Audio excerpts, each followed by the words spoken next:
And there's a fire that I won't slay. There's a fire but no fire brigade. Help our souls tonight, we are losing this fight. Oh, help our souls tonight. There's no one on our side who's gonna help our souls tonight.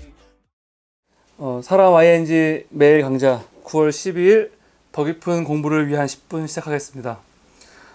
오늘부터는 고대 오리엔트 제국들을 좀 소개해 드리려고 합니다. 오늘은 히타이트에 대해서 하겠습니다.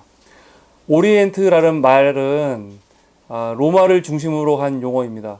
로마 속담에 빛은 동방으로부터 라는 속담이 있거든요. 빛은 동방으로부터. 로마를 기준으로 봤을 때 동방은 그리스를 가리킵니다. 그러니까 로마는 나중에 그리스를 정복하고 본인들이 그리스의 후예라고 생각했거든요. 그리스 문화의 후예. 그러니까 그리스를 굉장히 아꼈죠. 안테를 아끼고. 그러니까 빛은 동방으로부터 할 때 그 오리엔트는 굉장히 긍정적인 의미에서 사용한 개념이죠. 이 오리엔트와 반대 개념. 오리엔트는 해가 뜨는 곳이잖아요. 해가 지는 곳이 있을 거잖아요. 이 지는 곳은 옥시덴트라고 부르죠. 옥시덴트라고 보통. 이게 서방입니다. 서방. 동방과 서방 나눌 때 오리엔트와 옥시덴트로 나뉘죠. 그 기준은 로마, 이탈리아 반도. 앞에 지도를 보면은 이탈리아 반도가 있고 그 옆으로 그리스가 있잖아요. 그리스. 넘어가면서부터는 이제 소아시아가 나오죠. 근데 실제로 오리엔트는 더 넓은 의미로 쓰죠. 그리스만 포함하는 게 아니라 그리스를 넘어와서 소아시아, 시리아, 메소포타미아, 아르메니아, 아라비아, 팔레스타인, 이집트 이걸 다 포함해서 오리엔트라고 보통 부릅니다. 오리엔트 세계에서 처음 유명한 거는 우리가 계속 공부한 이 메소포타미아 문명도 오리엔트에서 일어난 거고 이집트 문명도 오리엔트에서 일어난 문명입니다.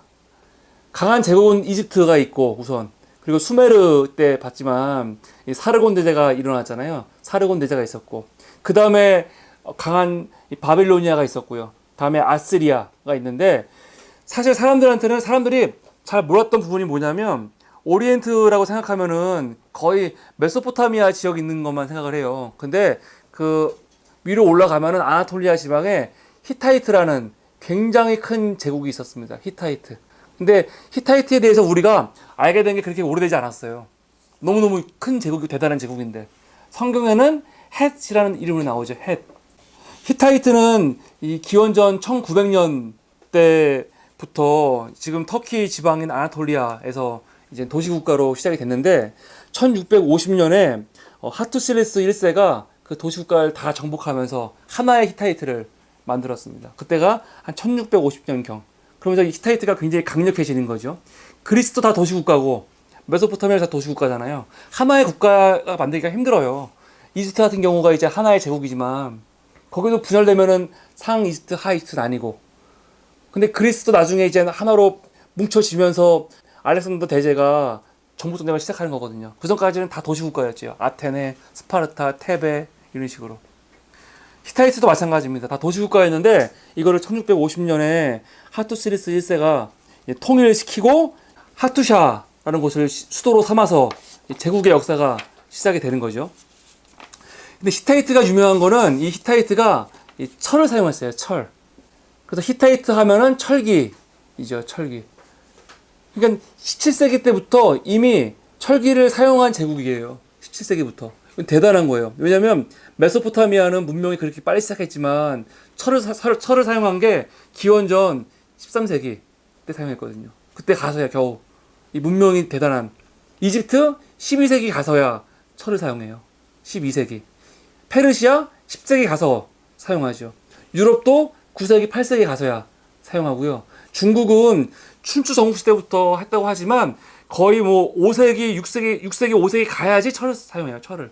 그런데 히타이트는 지금 언제예요? 17세기 때부터 이미 철을 쓰는 거예요. 철을. 그러니까 철의 제국이죠. 그러니까 얼마나 강력한 나라인지 이제 알 수 있는 거죠. 철을 녹이고 그걸로 주조하고 만드는 기술이 대단한 기술인데 철을 그냥 철만 쓰면 의미가 없죠. 철을 뭘 만들 거냐? 농기구 만들잖아요. 농기구 만들면 그만큼 농사 짓는데 유리한 거죠. 강력하니까. 옛날에는 땅 파다가 다 부러지거든요. 철은 안 그렇단 말이죠. 농기구를 만들어도. 그리고 그걸로 농기구뿐만이 아니라 무기를 만드는 거예요. 칼 만들고 사람의 갑옷, 창, 칼 다 이걸 철로 만드니까 청동기와 부딪히면은 청동기가 다 부서질 거 아니에요. 그러니까 얼마나 강력하겠어요. 근데 히타이트가 그거를 가지고 우리가 보통 말에다가도 철갑으로 두르기도 하고 전차에 철갑을 두르잖아요. 이런 걸 이제 히타이트가 사용한 거죠. 그러니까 다른 청동기 문명에서는 상대가 되지 않는 겁니다. 바벨로니아가 이제 4000년대 말 수메르인의 도시국가가 들어온 다음에 거기를 이제 아카드가 장악하고 그 아카드를 결국 무너뜨리고 이 땅을 차지한 게 바벨론이거든요. 그때가 한 기원전 1800년대쯤 돼요. 그리고 이제 그 바벨론 일왕조가 시작되는데 이 바벨론의 6번째 왕이 그 유명한 함무라비 대제란 말이에요. 함무라비 대제.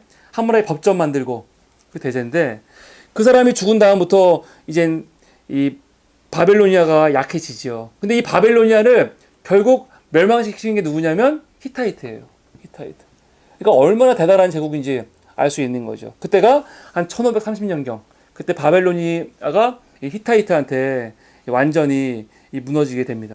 근데 지도에 보면 알겠지만 히타이트하고 바벨론 사이에 미탄이라는 제국이 있어요. 미탄이. 미탄이도 아주 유명한 고대 제국이거든요. 근데 사람들이 잘 몰라요. 근데 되게 중요한 제국입니다. 그러니까 다 감춰져 있던 나라들이지. 병기의 나라인데 이 미타니에서 사실은 모든 병기가 다 수출되고 퍼지는 거거든요. 히타이트는 철이 있었고 이게 되게 중요합니다. 점령한 사람이 삼수일루나라는 왕이에요. 근데 점령한 다음에 안타까운 게 점령하자마자 바벨론을 다스리면 좋은데 본국에서 내란이 일어났어요. 그래서 거기를 다시 본국으로 돌아가는 거죠. 그래서 국내에 돌아가서 결국은 이 국내 내부 권력의 투쟁 중에 암살을 당합니다. 무르실리스 1세죠. 무르실리스 1세. 무르실리스 1세가 이때 암살을 당하면서 그러면서 쇠퇴하기 시작하는 거예요. 만약에 당시 국내 정치가 이렇게 혼란하지 않고 더 안정적이었다면은 아마 무르실리스 1세가 히타이트를 굉장히 아마 확장시키고 발전시켰을 거예요. 그러니까 참 내부적으로 안타까운 일이죠. 이 사람들 입장에서는 결국 그렇게 됩니다. 약해지죠. 이때부터 히타이트는 암흑기가 들어가고 히타이트 대신에 이 미타니 세력이 커지는 거예요. 지금 지도만 봐도 미타니가 굉장히 크잖아요. 이렇게. 히타이트와 미타니는 이때부터 이제 굉장히 권력 싸움을 많이 하다가 수필루리 우마스 1세 때 다시 한번 도약의 기회를 맞게 됩니다. 주변 나라들, 작은 나라들을 다 점령하고 미타니와 전쟁을 치르죠. 그래서 미타니를 결국은 정복해요.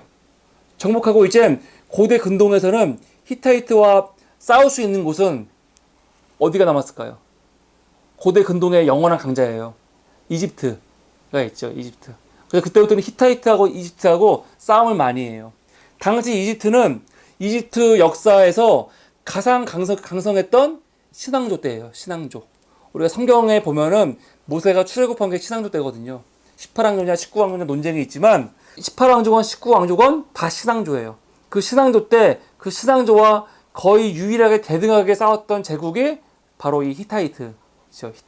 특히 19왕조 때 람세스 2세와 히타이트와의 전쟁은 굉장히 유명합니다. 그래서 그때 이 앞에 보이는 이 그림은 람세스 2세가 히타이트를 무찌르는 그림이에요.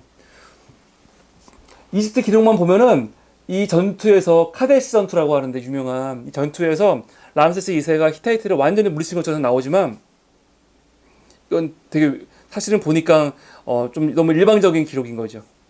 밑에 거는 이스탄불 고고화 박물관에 있는 이 카데시 평화조약이에요. 그러니까 이집트와 히타이트가 전쟁을 너무 치르다 보니까 둘 다 도움되는 게 하나도 없거든요. 결국 평화조약을 맺어요. 앞에 있는 카데시 평화조약 이 문서라는 게 종이 문서가 아니고 점토 문서죠. 점토 문서. 점토 문서인데 이 문서가 나라와 나라가 맺은 최초의 법 문서예요. 법 문서. 이걸로 유명한 거죠. 당시 이집트가 히타이트를 막 압도하고 막 강력하게 이기지 않았어요. 오히려 람세스 2세가 거의 죽을 뻔한 위기도 있었고 평화조약 체결을 히타이트가 먼저 제약을 한 거예요. 왜냐하면 아시리아라는 나라가 바벨로니아 망한 다음에 아시리아라는 나라가 메소포타미아 이제 막 올라오고 있었거든요. 근데 히타이트 입장에서는 양쪽하고 다 싸움을 해야 되니까 그게 이제 부담스럽잖아요. 부담스러우니까 결국은 이집트와 평화조약을 맺고 이집트의 람세스 2세와 자기의 딸을 결혼시키죠. 그래서 그때부터 이집트는요 히타이트 공주들이 여왕이 돼요. 여왕이 그만큼 잘 지냈어요. 그런데 근데 거기에 갑자기 해양 민족이 등장을 해요. 해양 민족. 예, 기원전 1200년 경이거든요. 이 해양 민족의 출현이 되게 중요합니다. 왜냐면 이집트도 해양 민족을 정말 겨우 막아냈어요. 겨우. 람세스 3세 때 신앙주의 마지막 전성기라고 할 수 있죠. 그 사람이 겨우겨우 이 해양 민족을 막아냈고 히타이트는 결국 해양 민족 때문에 망해요. 나라가 망해요. 그때가 약 12세기경 1180년경에 히타이트가 망합니다. 망하고 나서는 이제 그 다음부터는 작은 도시국가들이 머물러 있다가 그 도시국가들이 최종적으로 망하는 거는 8세기인데 그러니까 12세기 때는 이미 히타이트가 망한 거고 그 이후에 히타이트는 우리가 어떻게 부르냐면 신히타이트라고 불러요. 신히타이트. 뮤죠. 신히타이트. 이 신히타이트는 8세기에 이제 완전히 망하는 거죠. 그냥 히타이트라는 건 굉장히 강국이에요. 그런데 지금까지 이제 물론 지금은 아니지만 예전에는 히타이트라는 나라를 몰랐기 때문에 거기를 빼놓고 생각을 많이 했는데 히타이트는 이집트, 메소포타미아의 국가들과 함께 자원을 걸었던 아주 강력했던 제국이고 이 히타이트는 특별히 성경하고도 되게 연관이 많이 있습니다. 왜냐하면 우리가 알고 있는 모세 율법들 이런 율법들이 고대 근동 법의 영향을 많이 받았죠. 근데 특별히 히타이트와 연관이 있는 게 많아요. 히타이트와.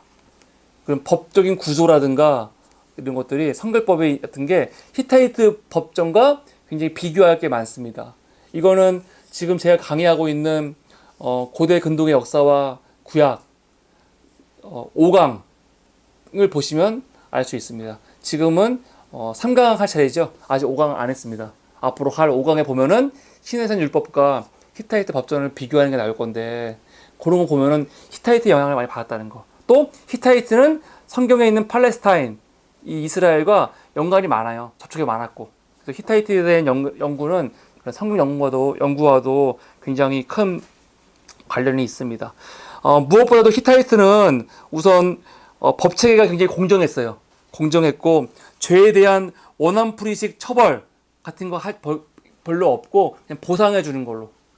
또 정복한 나라들과 막 압제하지 않았어요. 그렇게 그냥 평화롭게 통치하고 같이 사는 쪽으로 발전했던 곳입니다. 무엇보다도 히타이트가 주변 나라들에게 끼친 영향 중에 큰 거는 철의 보급. 나중에 히타이트가 망하잖아요. 망할 때쯤에는 이미 모든 나라가 다 철을 쓸 때예요. 그러니까 히타이트가 사실은 여기 실패한 거죠. 뭐냐면 자기들만의 고유한 철을 다루는 방법. 이거를 아마 잘 보존하고 있었으면은 주변 나라들이 감히 히타이트하고 아마 자원을 겨루기 힘들지 않았을까 생각이 듭니다. 오늘은 고대 오리엔트 제국 중에 히타이트에 대해서 공부했습니다. 감사합니다.